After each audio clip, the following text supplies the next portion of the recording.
Olá turma, professor Felipe aqui. Nesse vídeo a gente vai conversar um pouco a respeito da utilização de listas na linguagem Python. A gente já vinha utilizando variáveis para manipular valores, valores que poderiam ir sendo modificados ao longo da utilização do programa. Esses valores poderiam armazenar informações inseridas pelo usuário, só que a gente vai observar que em diversas situações simplesmente utilizar as variáveis que estão armazenando um único valor não é o bastante. Muitas vezes a gente vai precisar armazenar quantidades maiores de valores e aí as listas estão aqui para isso. Vamos logo aqui para um exemplo que eu pensei. A gente poderia construir uma aplicação aqui bem breve que armazenasse tempos, por exemplo, das voltas de um corredor, né? De um atleta que está realizando voltas ao redor de uma pista. E aí a gente poderia pensar, né, como é que a gente faria isso da forma como a gente está programando até hoje. A gente poderia pensar em criar variáveis, né? Uma variável para cada volta, volta 1, e aí cada uma dessas variáveis iria receber o tempo. Vamos supor que ele realizou essa primeira volta em 10,5 segundos, e aí a volta 2 ele realizou em 12,3 segundos, a volta 3 ele realizou em 14,6 segundos, ele ficou um pouco mais cansado, né, e está aumentando o tempo dele. E aí a gente armazenou, né, cada uma das voltas em uma variável separada. Agora observem que cada vez que eu vou armazenar uma nova volta, não tem jeito, eu tenho que criar uma nova variável, tá certo? Isso já é um problema, né? Além disso, quanto maior a quantidade de voltas que a gente vai precisando armazenar na nossa aplicação, maior vai crescendo, né, essa quantidade de variáveis que a gente está criando, vai ficando cada vez mais difícil de a gente ter que lidar com essas várias variáveis. Não que a gente não possa ter nossa aplicação assim, se a gente tivesse certeza que o número de voltas realmente seria 3, estaria até aceitável. Se a gente quisesse, por exemplo, calcular a média do tempo, né, da pessoa que o atleta levou para realizar essas voltas, a gente poderia calcular essa média na forma de cada um, né, soma todas elas, volta 1 mais volta 2 mais volta 3, e aí divide pelo número de voltas e a gente pode imprimir essa média, né? Média, 2 pontos, vírgula, média. E aí se a gente executar a nossa aplicaçãozinha aqui, deixa eu salvar, vamos executar a nossa aplicação.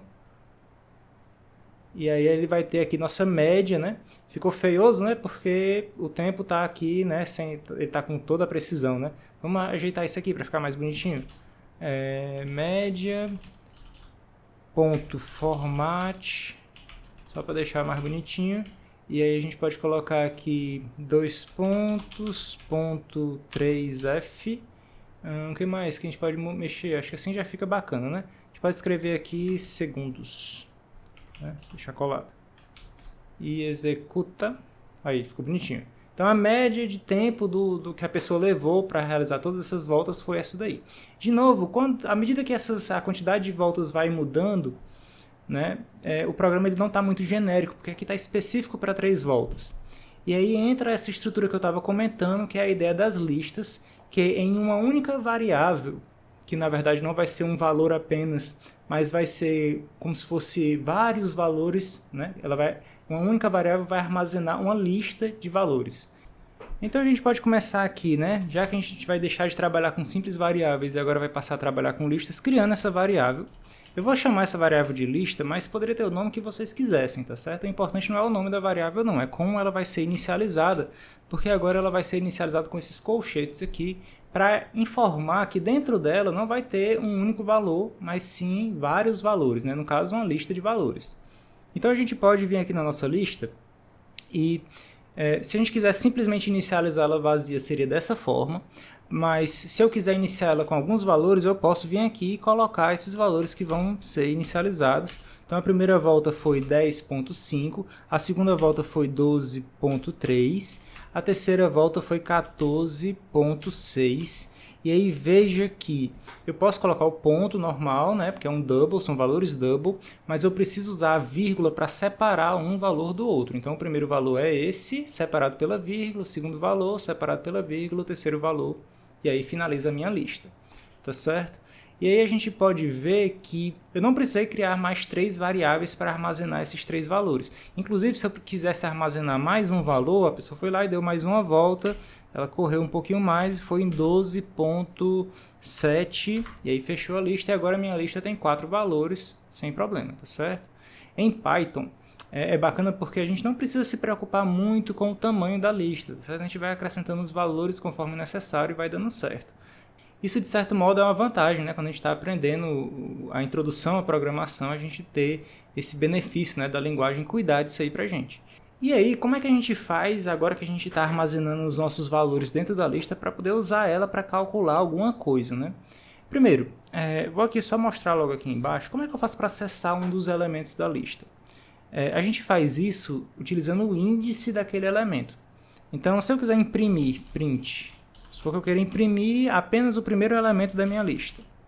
Então, como é que eu faço? Eu coloco lista, abro a chave e coloco o índice daquele elemento. Por exemplo, se eu colocar o índice 0, eu vou estar imprimindo o elemento na primeira posição da lista. Então, esse cara aqui, o 10.5, ele é o elemento que está na posição 0 da minha lista, assim como esse daqui é o que está na posição 1, 2 e 3. Então, lembrem-se que se a lista tem 4 elementos, então as posições da lista vão começar no número 0 e vão até o número 3. De 0 até 3 tem 4 elementos.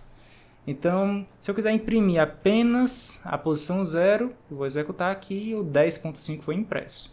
A gente está vendo aqui, né? Se eu quisesse imprimir alguma outra posição, por exemplo, se eu quero imprimir o 14.6, eu coloco 2, então 0, 1, 2, então ele imprime esse 14.6, executa agora, e está aí o 14.6 sendo impresso, tá certo?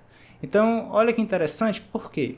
Se eu quiser, eu não preciso acessar diretamente um por um, a gente pode acessar esses elementos da nossa lista, por exemplo, utilizando um laço.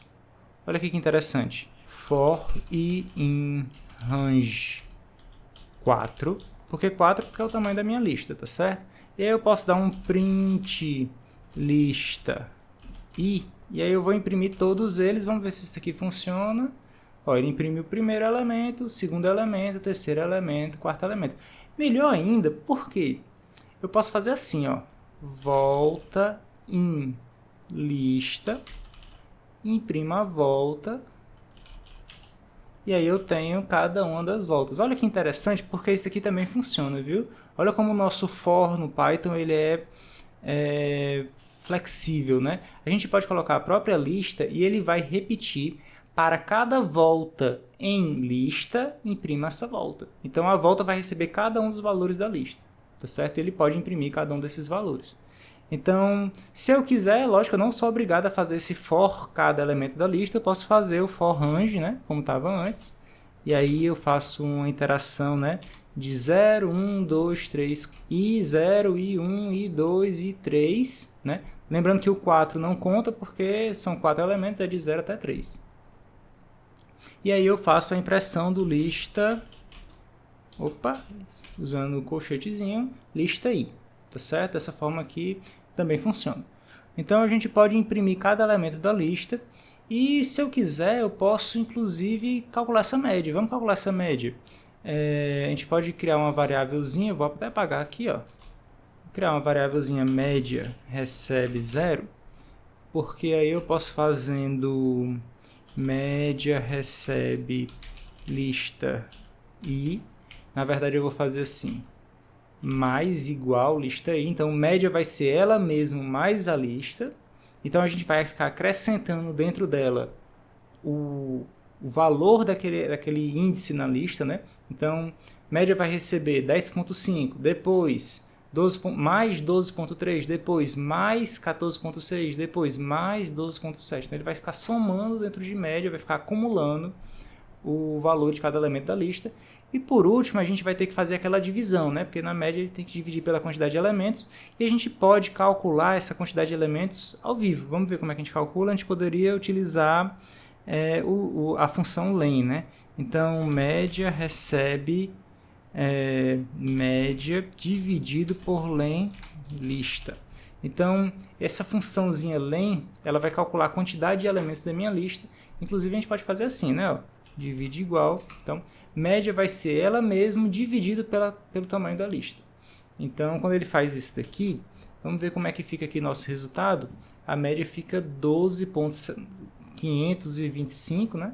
Que é a minha nova média, considerando, lógico, né, que agora na lista eu tenho 4 elementos, e veja que agora essas variáveis volta individuais aqui, elas são inúteis, né? Elas não servem mais para nada. Eu já estou calculando tudo, armazenando meus valores, calculando a minha média, né? E tudo isso dentro da minha lista, não é mais dentro das nossas variáveis individuais, né? Algumas coisas que eu quero chamar a atenção aqui é que a gente não precisa, em Python especificamente, guardar apenas valores de um mesmo tipo dentro da lista. A gente está guardando apenas valores reais, mas se quiser a gente poderia estar guardando valores inteiros, tá certo?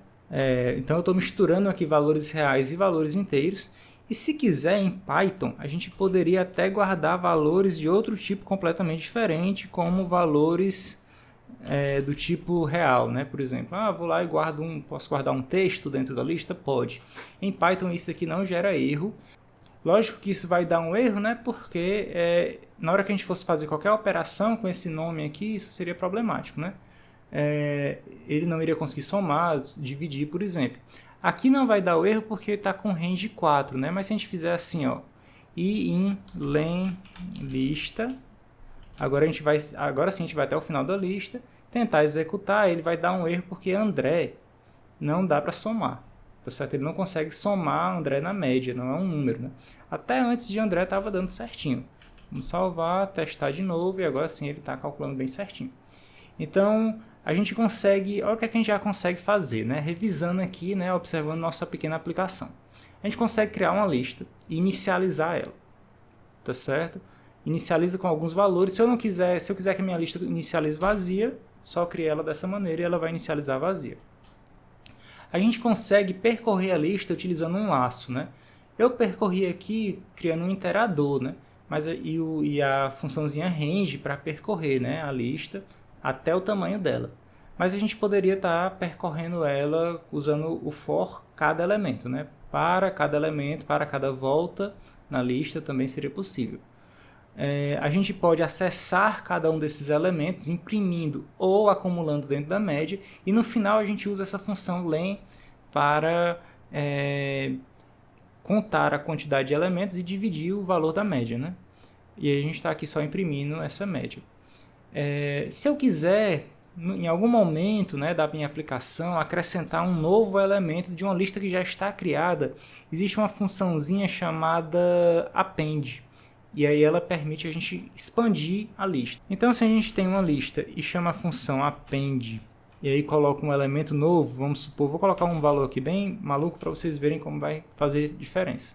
Então, eu acrescentei esse elemento na minha lista, e aí na hora que eu calcular, vamos ver como é que vai ficar a média. A média ficou bem maior, né? O elemento 100 foi contado porque ele foi acrescentado na lista. Então, a função append, como se fosse apêndice, né, no final, ela vai acrescentar o 100 no final da lista.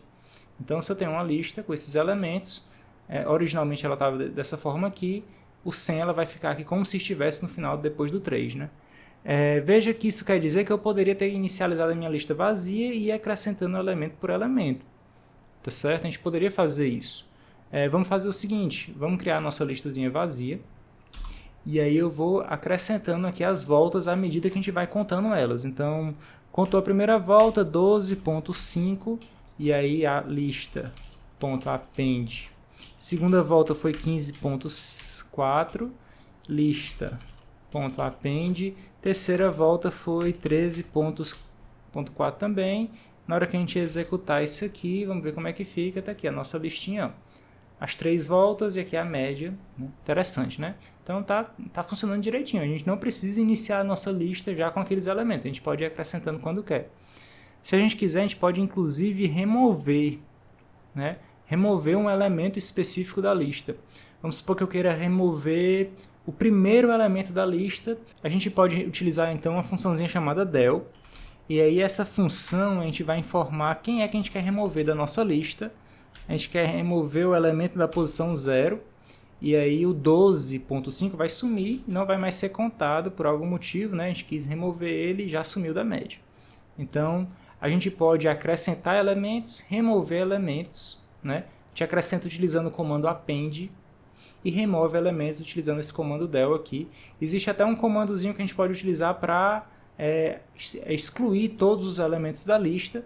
Então, por algum motivo aqui, a gente quer excluir todos os elementos da lista, a gente pode utilizar o lista.clear, e aí essa funçãozinha clear aqui, ela vai apagar tudo que tem na lista. Veja que nesse caso deu um problema porque a nossa lista está vazia, né?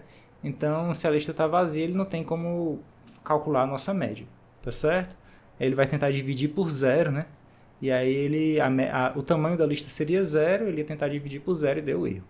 Então, a gente já viu funções, né, para inicializar nossa lista, seja ela com valores ou sem nenhum valor dentro dela. A gente viu funções para adicionar elementos na nossa lista, então o comando append permite isso daí. A gente viu como é que a gente pode remover um elemento, seja um elemento específico, no caso aqui na posição 0, posição 1, posição 2, vocês que dizem aí, tá certo? Ou apagar todos os elementos da lista, e a gente consegue acessar essa lista utilizando um for, por exemplo, tá certo? Ou um while poderia ser também, e aí a gente consegue, por exemplo, calcular aqui nossa média, tá certo? E aí imprimir essa média no final, beleza? Então, galera, finalizando aqui esse trechozinho do vídeo, espero que vocês achem interessante, tá certo? Vejam aí os exercícios que vão ser propostos e a gente se vê de novo no próximo vídeo, nos próximos encontros. Valeu, gente, até mais!